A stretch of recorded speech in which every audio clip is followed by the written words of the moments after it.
హరీష్ రావు సారేందుల్లా ఫోన్లో బగ్గ బిజీగా ఉన్నాడు కదా. ముంగట ఎమ్మెల్సీ ఎలక్షన్లు ఉన్నాయి కదా, లీడర్లకు సలహాలు సూచనలు చెప్పుకుంటా ఖచ్చితంగా గెలవాలని చెప్తున్నాడు కావచ్చని అనుకునేరు. కాదుల్లో ఒక పారి నూన్రి సారెవలతోని మాట్లాడుతున్నాడో మీకే ఎరకైతది. నందకిషోర్ ఎట్లా చదువుతుండే? పొద్దుగా లేపుతుండ్రా 5 గంటలకు? ఆ టీవీ బంద్ చేసినావా లేదా? మంచి పని చేసినావు. ఇక బ్యాలెన్స్ వేయకు, పరీక్షలు అయిపోయేదాకా రావని. నేను హరీష్ రావు మాట్లాడుతున్నా. బాగున్నావా? బాగున్నామా. ఎట్లా చదువుతున్నాడు కొడుకు?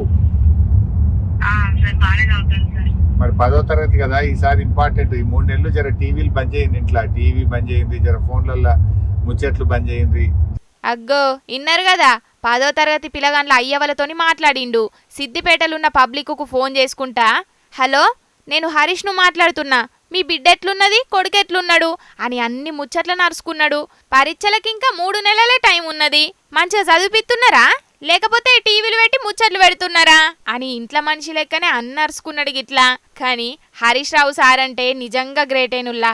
చదువుకునే పిల్లగాళ్ళ గురించి ఇంట్లోళ్ళు సార్ల కంటే ఎక్కువ కేరింగ్ తీసుకుంటున్నాడు కాబట్టే సార్ మీద సిద్దిపేట పబ్లిక్ అంతా గంత పాయిరం చూపెడుతున్నారు అని అనబట్టిండ్రు గిది చూసినోళ్ళు.